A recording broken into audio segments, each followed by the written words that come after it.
but of course, Alina will explain more. So thank you, Sindhu, and let's now move to the panel discussion. And luckily and exceptionally, we are perfectly on time. So for today's panel discussion, I'm really excited about this panel because we have three amazing speakers who join our webinar for the first time.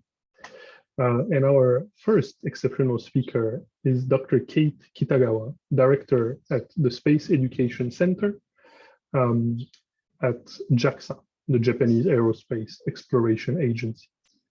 And Jaxa's Space Education Office develops learning programs for children and students, provides training for teachers, hence the link with the previous question, and organizes extracurricular activities for families.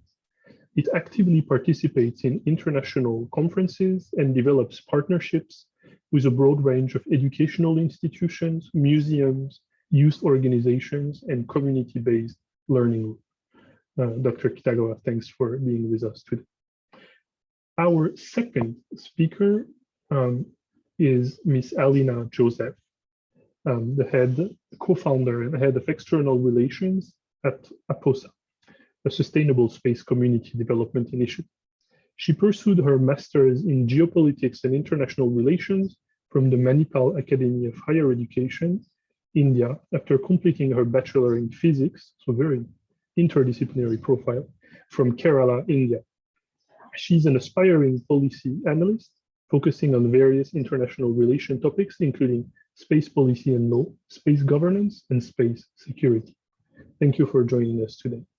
And last but not least, our third panelist is Dr. Mark Talampas. Mark Cesar R. Talampas is the director of the Space Technology, Missions, and Systems Bureau, in short, STMSB, at the Philippine Space Agency.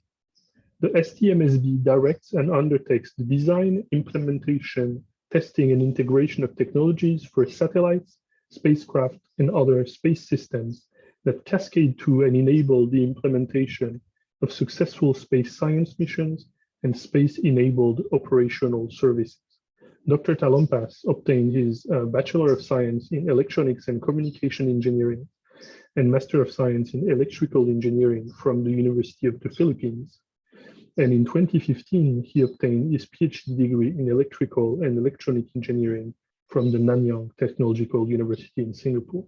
It's a kind of Nanyang Technological University alumni reunion today with Sindhu and Mark. Mark, thank you very much for being with us. So now let's start with the panel. I will ask all the panelists to put on their video. And the way we will start, so you've already heard a lot of details about APOSA. So let's hear about our other speakers and their organizations.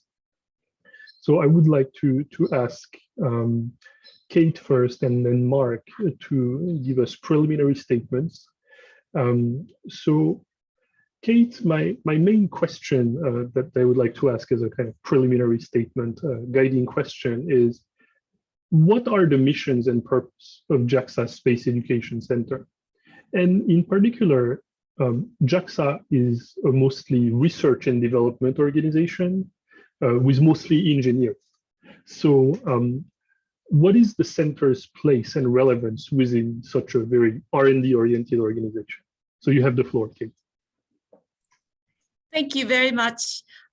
It's my pleasure to be here to introduce the center. And as we just saw, one question targeting about the youth engagement, especially like those who are not really interested in the space business, or, like in general. So just that from there that I can gradually get to answering Quentin's question about like mission and purpose of this center. So first, let me start from like the ways we think is great to have youth, coming into this sector. So first of all, after I came here at Jaxa, I realized that the interest was exclusively on engineering and sciences. And something that we all know about is that the space industry is not all about engineering. It's just like far larger than that. Like we really have to realize the scope and visions that carries. So we decided that let's just talk about the global issues first. For example, like SDGs, Sustainable Development Goals, that we all care, and we just have to care now, right? So from that point of view, what space can do and what space education can contribute and so on. So from that kind of standpoint, we started to realize that education is really about us through the space, right? So like the standpoint has been shifted a little bit at Jaxa, that we really want to tackle the global issues, especially the climate change, and also like related issues that has been advocated at the statement or goals of Sustainable Development Goals. So we realized that let's just really think about what we care about, and especially not just in Japan, or not just in the region, but at the global scale. So that's like a starting point in answering the question from Mr. Mori, that the youth who just did not care at all about space education or space in general, they just really have to care about the other things and other urgent issues. And from that standpoint, everybody will be able to understand the importance of space science and space education. So having said that, let me just talk about the position of Space Education Center at Jaxa.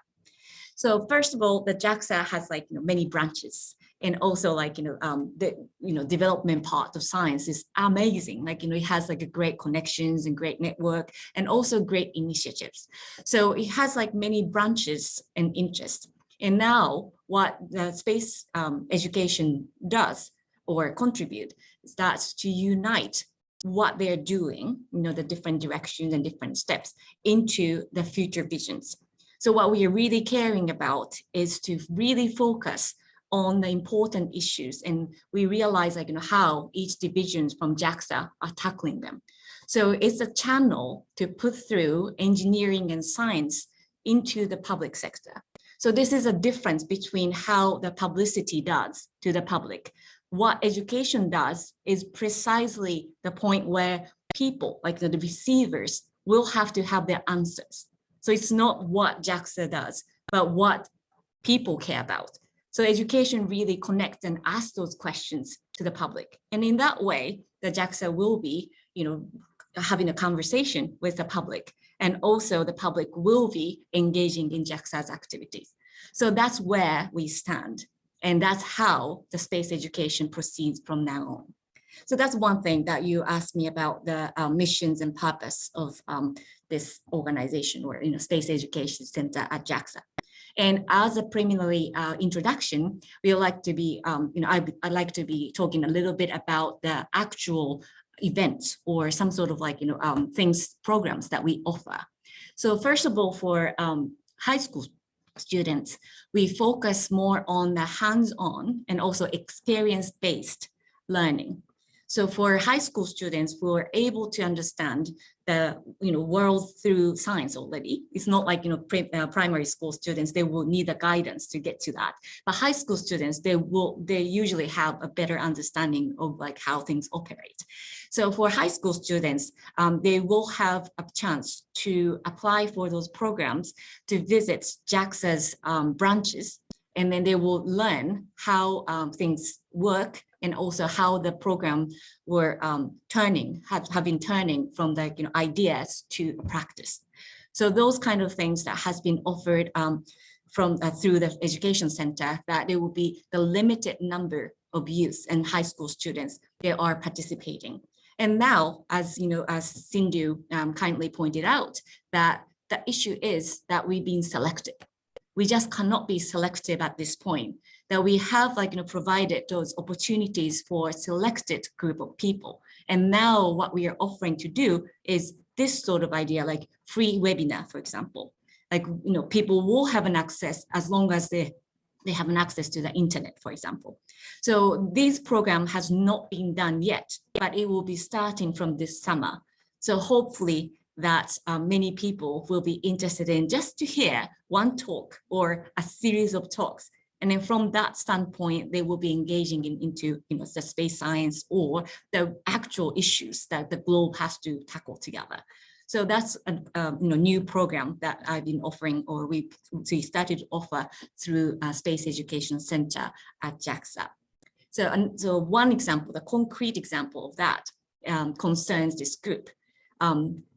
This program that we will be offering from September is a seminar series targeting on the Asia-Pacific area, especially the Southeast Asia.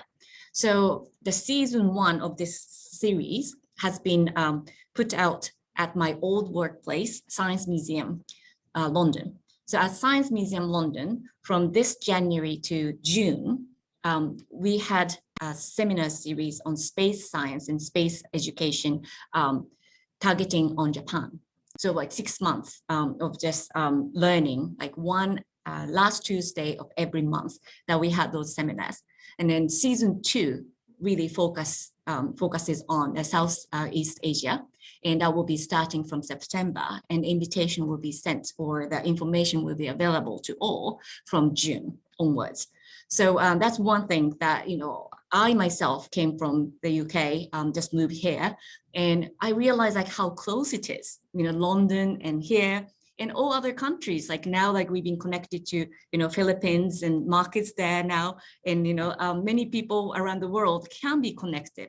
So this season 2 will be focusing on the various topics that the high school students, college students, university and ups, they can all learn something about the space activities related to space in the region. So that's one new things that we will be offering, and it will be really exciting, to have an all round opportunity to get people involved.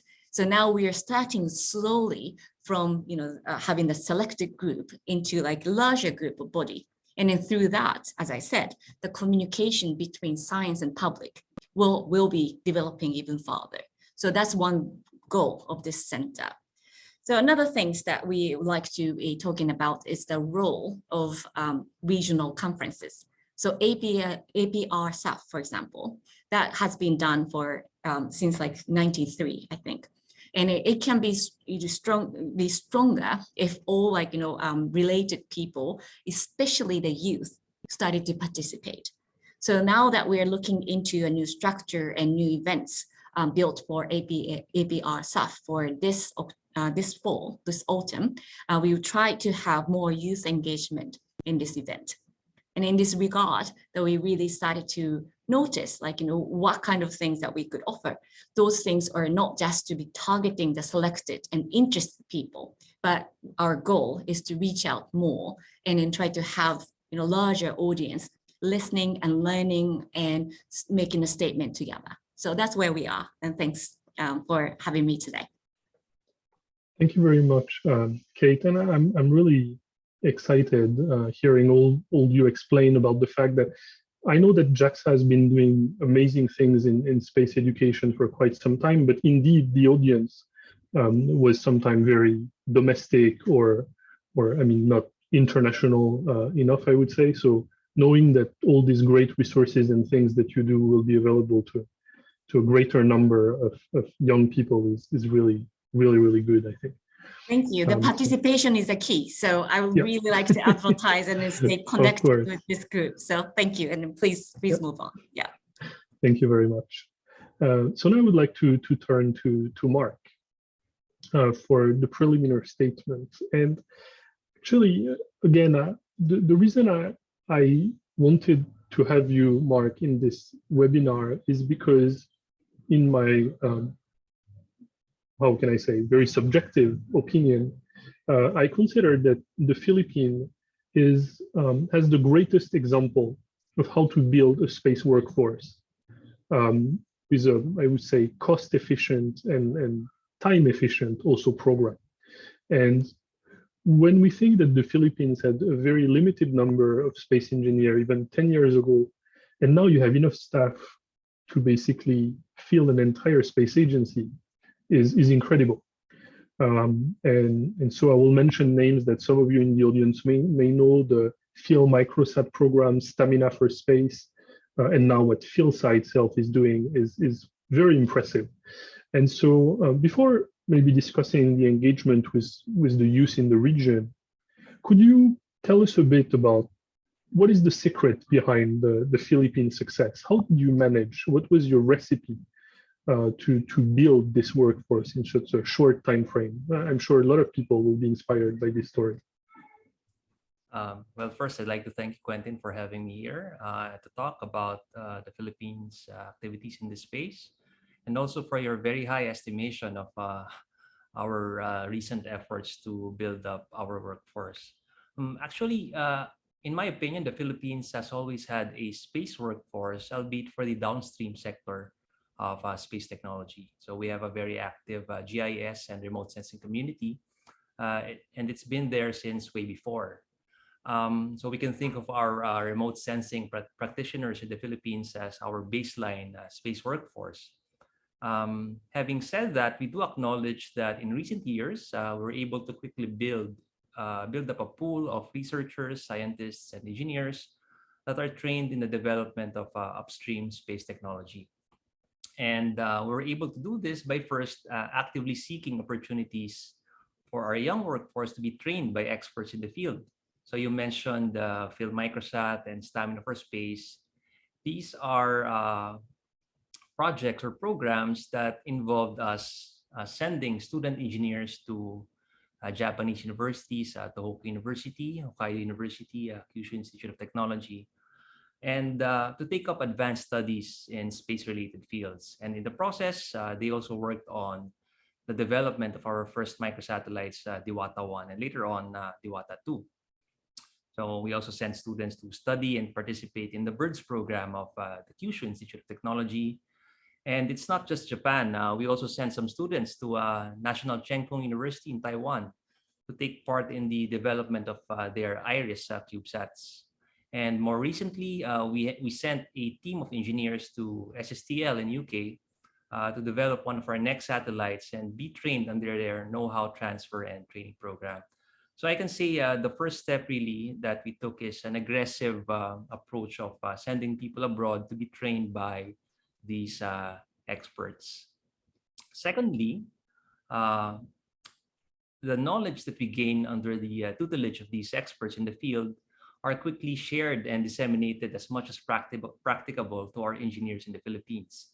So for example, in the case of the Diwata microsatellites, while there was a team in Japan, there was also a corresponding local team in the Philippines, and we established regular communications between those two teams. And as a matter of fact, for Diwata-2, the local team was able to build some modules that eventually went on board Diwata-2, and they're still currently operating in space. So it's a gradual transition of the activities from international grounds to the Philippines. More formally, we also established a nanosatellite engineering track under the Master of Science in Electrical Engineering program of the University of the Philippines. So this was heavily inspired by the BIRDS program. We saw how the BIRDS program of QTech was able to get students from many other countries, and we thought perhaps we could replicate that locally. And this time, with the center being University of the Philippines, Liman, we're able to get students from other universities in the Philippines and fund their studies through scholarships and participate in nanosatellite engineering. So last October, we actually had the CubeSats Maya 3 and Maya 4, and they were released via the Kibo module on the ISS. And these were the first Philippine university-made CubeSats. I think later this year, if I remember correctly, we also have Maya 5 and Maya 6, which will be the second set of CubeSats built by a different batch of students. So those are two things. First, learn from the experts. And second, as much as possible, take those learnings and spread them locally and to get local engagement in terms of space technology.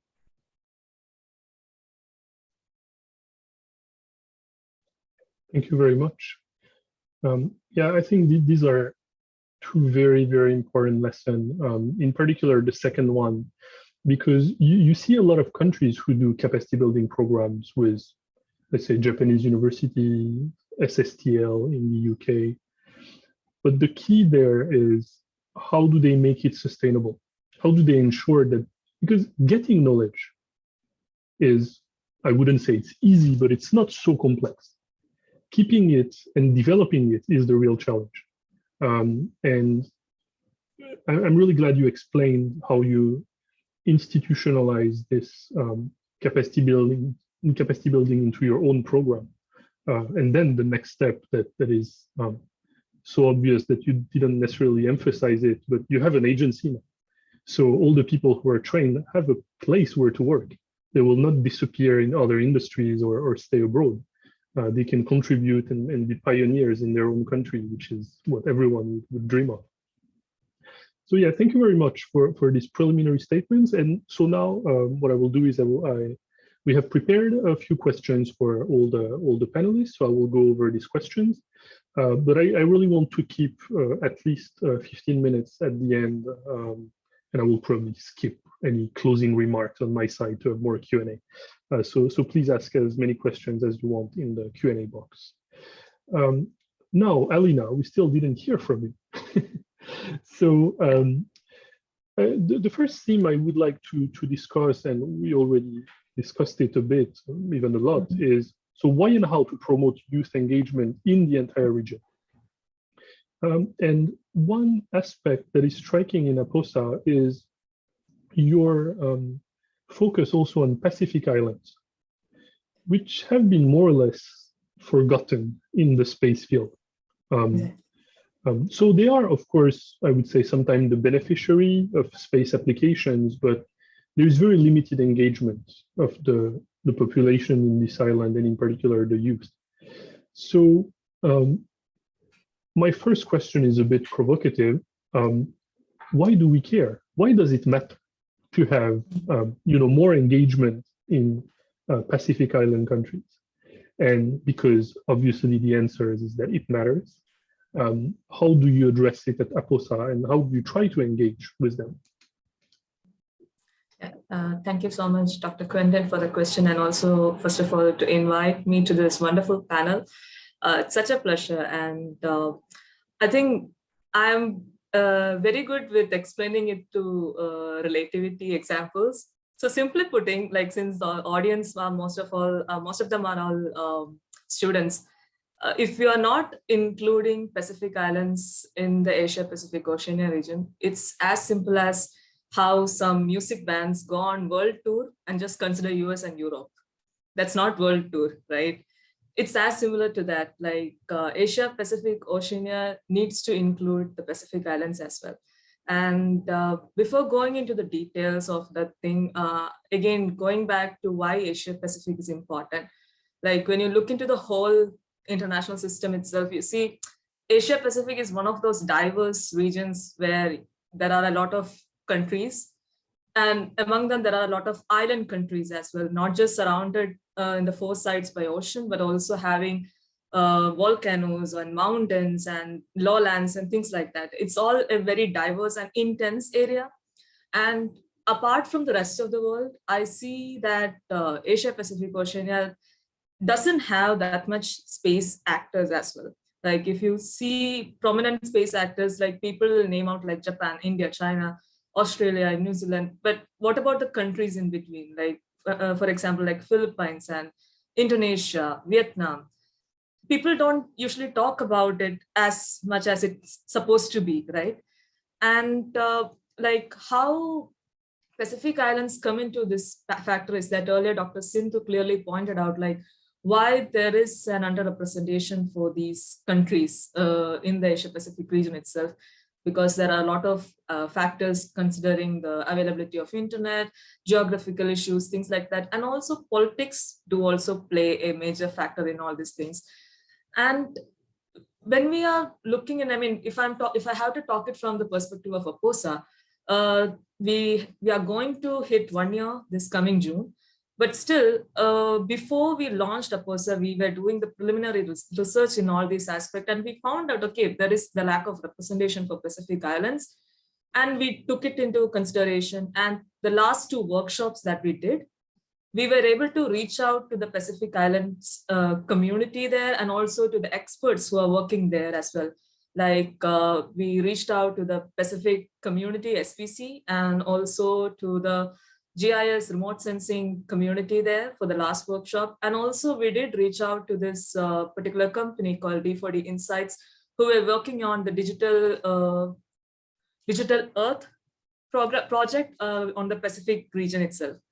So those bringing the expertise from people who are working within the Pacific Islands and how they are trying to resolve the issues or trying to bring in the aspect of how space technology can be used for battling the issues like climate change and environmental aspects was one thing, or was one way how APOSA addressed this issue basically. And again, I have just mentioned that we are just going to reach 1 year only, and we have only able to reach out to that one, maybe less than 15% of that community that is there out. And hopefully in the coming future, we might be able to reach out to more community and people, individuals out there. So yeah, I think my answer was okay enough to that question. It was much more than okay. It was great. Thank you very much, Alina.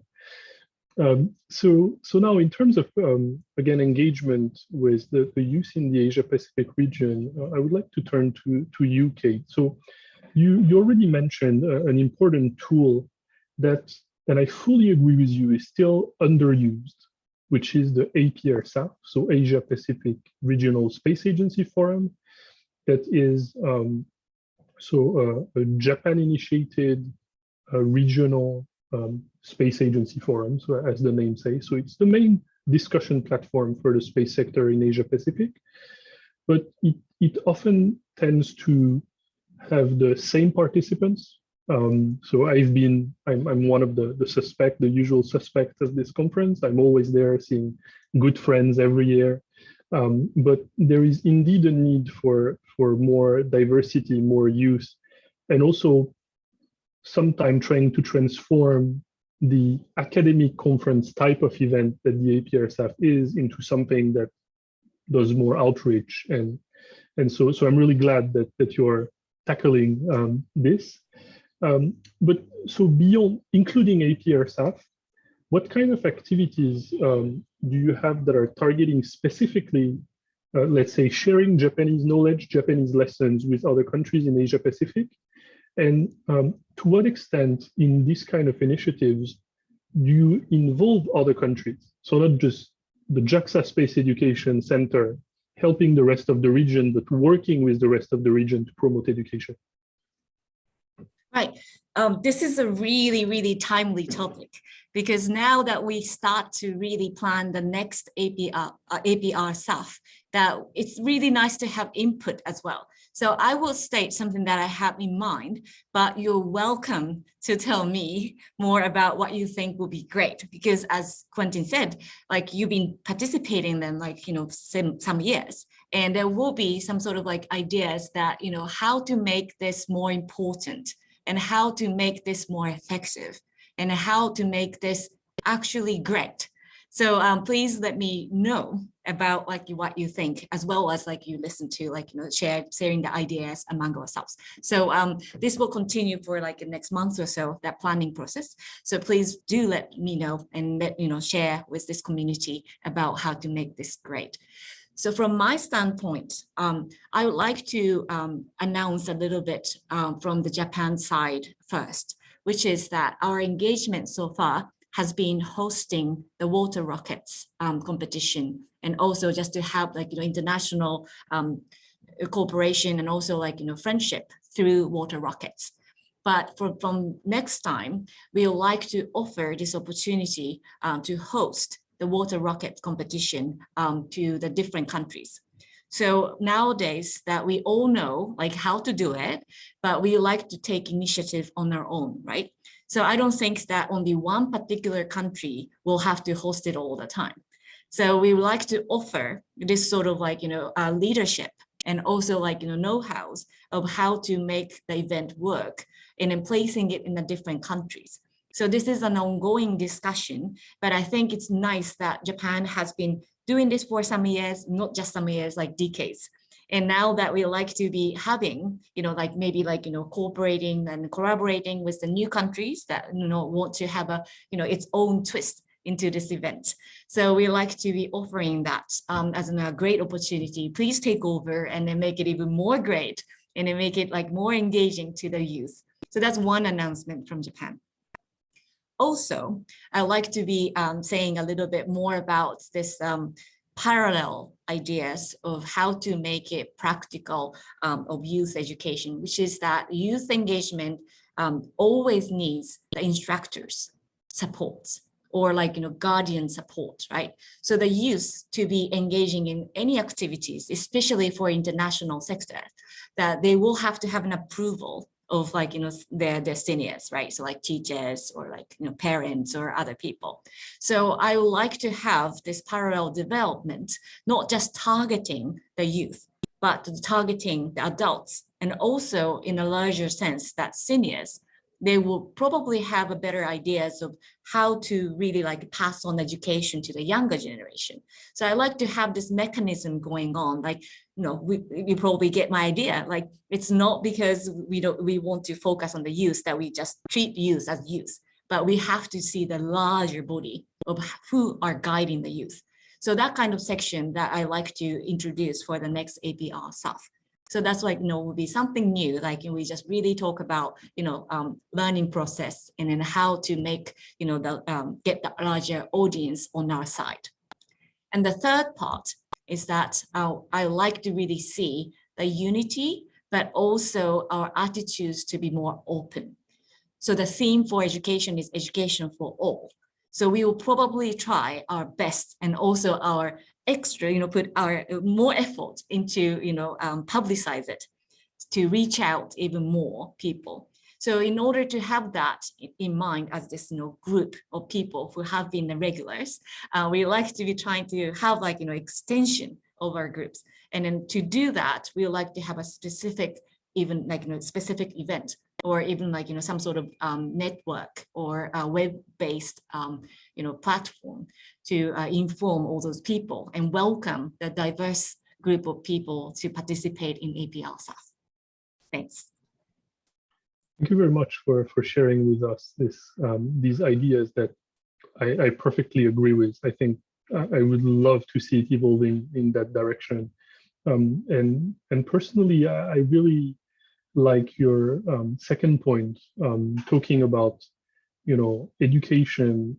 You should educate the educators in a way, and that's really powerful because you have this multiplying effect. Instead of training an entire class, you train a professor that will share his knowledge with his colleagues. And so instead of training 1 or 2 classes per year, you will have tens of classes in Japan and abroad every year being taught about this. And that's some strategies that we can see being adopted in other countries. Egypt is, for instance, doing that with CubeSat. So they're organizing kind of leadership program for high school teachers on CubeSat so that it can spread through the country. And so, yeah, I think really, really wonderful ideas.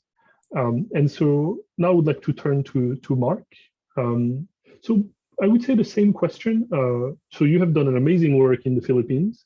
How do you see developing similar program, or at least engaging with the rest of Asia-Pacific countries, in particular ASEAN, because the Philippines belong in the ASEAN. So how do you see this relationship to share your experience in space education with fellow ASEAN countries and fellow Asia-Pacific countries? And of course, if you have comments on what Kate just mentioned, would be wonderful. Yeah, thank you for the question. Yeah, maybe a little comment about what Kate said about training the trainers or teaching the educators.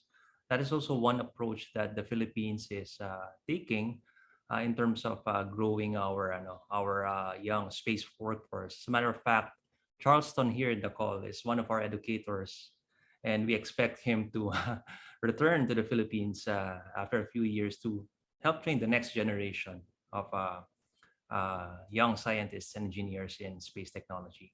So that is also one approach that I forgot to mention earlier in your first question to me.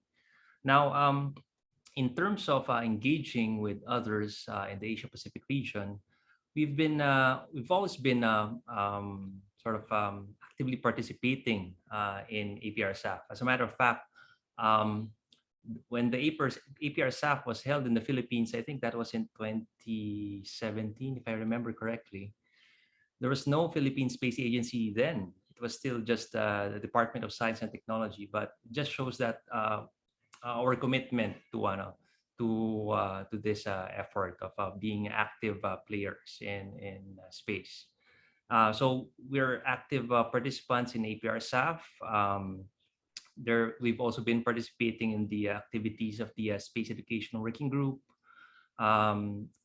And these efforts have been there, taken care of by the Department of Science Technology, Science Education Institute.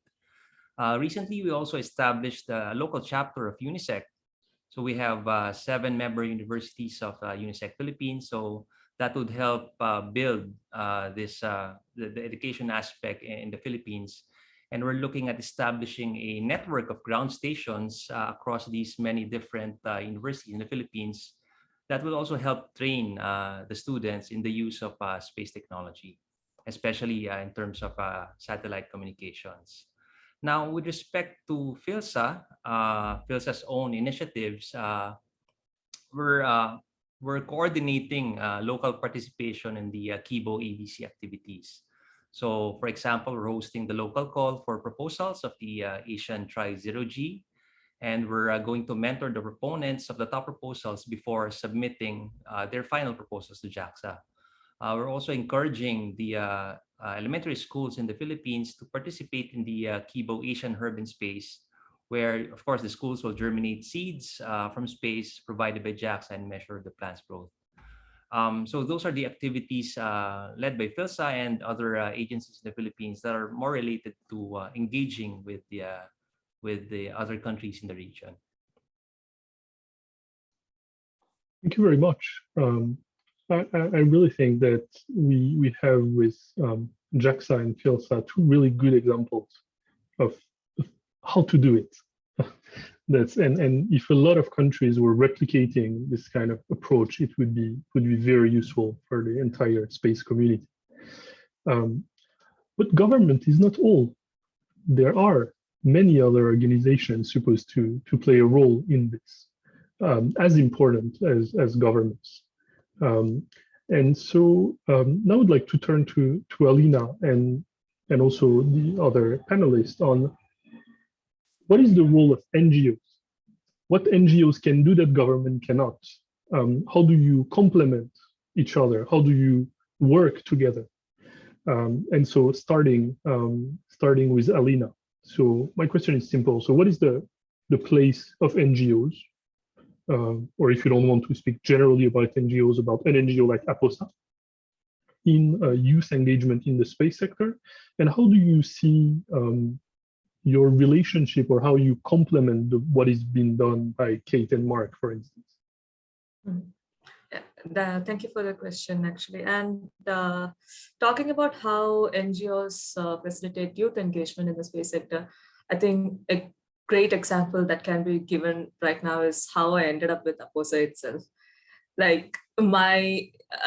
Quentin clearly pointed out earlier, I did my physics bachelor's and then international relations, and I was as clueless as any other young student would have been at that time. Like I didn't even knew how to, I mean, though I was interested in space policy, I didn't know how to move forward and how to do things in a better way. And that's when thanks to pandemic, I ended up searching and researching about STAC, and that was my stepping stone into getting into this field and how I can actually do. STAC, as we all know, is a non-governmental organization under the UNOSA. So they actually made me look more into what I can do within the space industry. And like how Dr. Sindhu also earlier showed, like how we started with a research paper and eventually we talked about APOSA and how it was launched. That's how NGOs actually work. Like they facilitate youth engagement in a very different way that we don't actually think about. Like from my perspective, I think NGOs facilitate networking for the youth. that would actually provide them with more opportunities within the space industry. It's not just about space, sending rockets and technology. It's also about law and policy. And there is something called astrobiology. There is something called space art. So these NGOs are the opening gate towards that huge world that is there in the space sector. And that's how I believe that NGOs play a crucial role within for youth engagement in the space industry. And at the regional level, if I have to comment, I will say at the Asia-Pacific level, that kind of a engagement is comparatively less. And that's why we also wanted to come up with APOSA, because there is SGAC happening, and then we have other platforms like APSCO and APRSA, but specifically for youth engagement at the regional level, at the Asia-Pacific level exclusively, we couldn't find anything. So I think APOSA is on its way to play a crucial role on that part. And how NGOs facilitate the role of governments, if I complement the role of governments, right? So, well, I don't know whether I'm in a place on behalf of APOSA to talk about it, because we are not yet there to engage with the government yet, but hopefully in the future. But from the experience that I've had with APOSA on doing this workshop and everything, once we have this flow, like we find the problem, we find a solution, and we ideate and things like that. One of the craziest ideas that came up during one of the workshops was tweet to Elon Musk. I mean, it's going to be with me forever, because no one would have thought about it, right? And I believe that earlier also there was a question to Dr. Sindhu, how youth can engage in the space sector. And trust me when I say this, most of the craziest ideas come from students and the youth. Like, no one, I mean, I don't know whether it has to make sense, but the most craziest ideas come from them. So that's the one thing. And like I mentioned, these ideas, if we are collaborating with the government, or if NGOs are providing this platform for the youth to engage, and they are creating all these crazy ideas or practical ideas, and the governments can actually utilize them for bettering their space agency or space environment in that particular nation, right? And same goes with capacity building within the country. These NGOs, they are bringing up talents in the younger generation, and they can actually be useful for the future of the National Space Agency of a particular country. Same goes with, I think, STEM development as well. And not to miss about the awareness that these NGOs can bring into the whole space domain itself. Like, I didn't even know there was something like astrobiology and space art before joining SGAC and APOSA. I mean, I was that living in a shell, I will say. But yeah, these NGOs do facilitate things like that. So yeah, NGOs do play a crucial role when it comes to youth engagement and encouraging their relationships with the governments as well. Thank you. Thank you very much, Alina. Just a side note on the fact that I'm not forgetting the Q&A, but we have amazing speakers who can see the Q&A and without even showing it are answering your questions. So they're professionals. So I'm not forgetting them, they're being answered for most of them. One thing I want to emphasize on what you said, Alina, is NGOs as the gates into the space sector. And I really believe in that, because over the years, I've seen many profiles like yours. People who had a remote interest for space, but didn't know really how to engage, how to meet people. And as what Sindhu mentioned earlier, is that experts in the space sectors are fairly accessible compared with other fields. And that's true. And in particular, this youth NGO very often don't dare inviting, let's say, directors from space agencies like our other guests, or even sometimes presidents of space agencies. But every time I saw some NGOs trying to invite the head of the Philippine Space Agency, the head of Jaxa, some astronauts, they always said yes. They love to engage because they were you just 40 years earlier, or 30 years earlier, or 20 years earlier. And so they love to engage with the youth. And so these NGOs often play the role of a kind of link between the established space community and the aspiring one. So it's really, really valuable. And now I would like basically to continue on this role of NGOs, but from the other perspective, the government.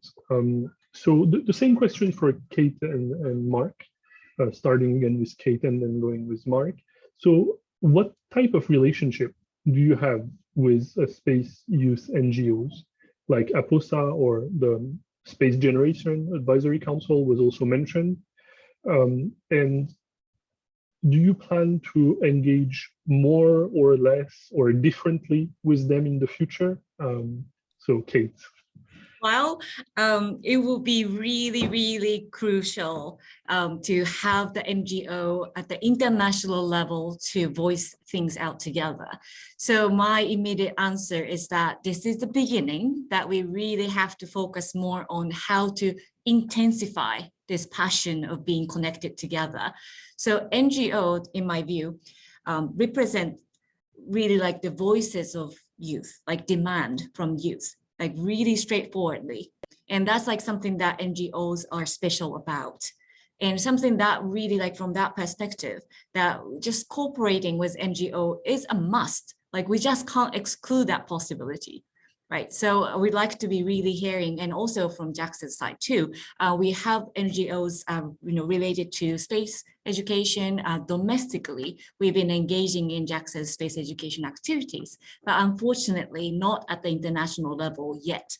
So I would like to be opening many opportunities really to work things together with other space agencies, NGOs, and also interested groups in general. So my idea is really to have like those barriers that has been like placed together to like sort of like push things apart. I think we like to have like more unity into this. So I welcome the cooperation, and I'm really open to many suggestions at this point.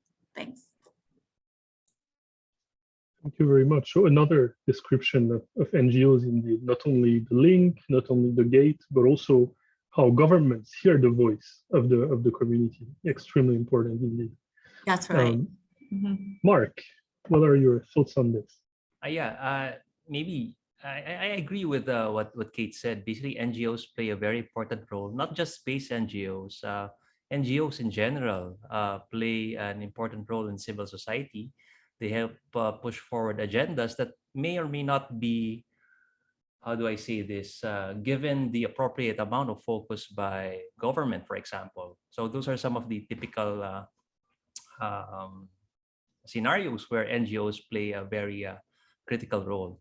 Now, having said that, currently we have no formal relationship with SGAC or any other NGO, but of course we welcome them, we welcome their inputs. And as a matter of fact, we have worked with SGAC before in some of the events related to World Space Week. So there's been some activities that we've worked on together. And of course, we're open to discussing more and exploring more future activities with them.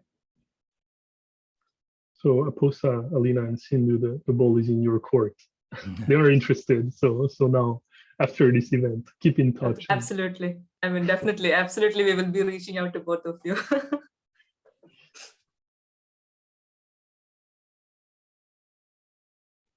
Quentin, you're muted. Thank you for pointing this out. So yes, thank you very much for answering this question, and also the questions, some of the questions in the Q&A, but there are some that we didn't address yet. So there is one that is actually a bit tricky. And so first of all, it's a very kind attendee who thanks everyone for the interesting lectures and said that he or she learned a lot. And so this attendee would like to ask about how can space policy contribute to international cooperation, but also on the other side, are there any legal rules or other elements that may hinder international cooperation? And I would like to say a few words about that first. I keep stepping out of my role as moderator and giving my opinion, but basically, I would say that your question on what are the potential limitations in in cooperation is much more complex than just this question and could be seen at different levels. And I would say that most of the limitations are not strictly speaking legal, but more political. For instance, it is no secret that there are some rivalries between some countries in Asia-Pacific. Let's say China on one side and Japan and the US on the other side. And this can have some impact on the various joint programs between countries. There are some countries that tend to be more aligned with Japan, some more aligned with China. Sometimes it's shifting.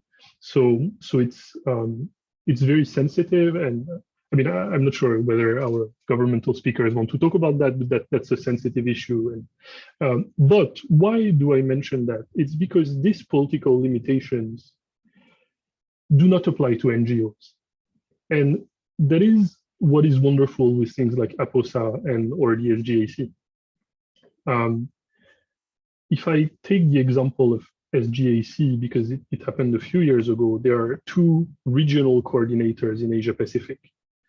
And at the same time, the two heads of the organization in Asia-Pacific was one Chinese and one Japanese. And it worked perfectly because most of the youth in the region is tired of political fight between these countries. And they just want to discuss and engage because they have the same kind of life. They are interested by the same issues in space. And so my not so short answer to this question is that what can contribute the most to international cooperation and in the most inclusive way are these various NGOs like APOSA. But does anyone want to add to what I said?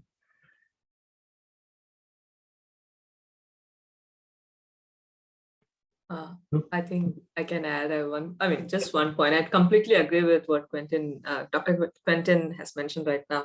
But apart from the NGOs, I think when you look into the Asia-Pacific region, Asia-Pacific Oceania region, like I mentioned earlier, it's a very diverse area. It's not like, not all countries have the similar interest also. Like Indonesia might be having a particular interest in the space sector. Same goes with Philippines, same goes with Vietnam, and same goes with China, India, and Japan as well. So that's the thing, like with varied interest, and especially when we don't have that much of a capacity and capability at the moment, cooperation for youth engagement. I think I missed the question. I'm really sorry about this, but yeah, international cooperation in the Asia-Pacific region can become an issue because each country is having different interests. So to come into a common ground and cooperate on that, it can be an issue from the government part, apart from the politics, let's say. So that is just one point I wanted to add. Kate, please. Okay, I go next, and I think it all comes back to where I started, which was that we really focus on the global issues. We do have some challenges that we must tackle now, right? So those things, for example, again, like climate change and all other things that we recognize as a target, like common target. I think from there, many countries have different positions, but they will see the importance of education. So I think from that point of view, the selecting what's most important to all of us, I think that would be the most persuasive and also effective sort of angle to channel like what education is all about. And in that way, we don't want to discriminate, where they're from, like, from Japan or from China, but we would like to be sharing the views and how to really like make an action, right? So I think those things that it will be a small sort of changes in themes in a way of seeing and in making a statement at the international conference. I think that will be a massive thing for the youth. Like when they grow up, what they will remember and then what they mean by crossing the borders. I think those kind of things that we can teach through, the themes, and then, we just show the attitude, right? So I think I would like to start from there instead of like talking about the differences in the policies or how we stand from the different countries. So that's what I believe and what we want to do from Space Education Center at Jaxa. Thank you very much. And just before giving the floor to Mark, if he has something to add, I will also directly ask the last question of this event.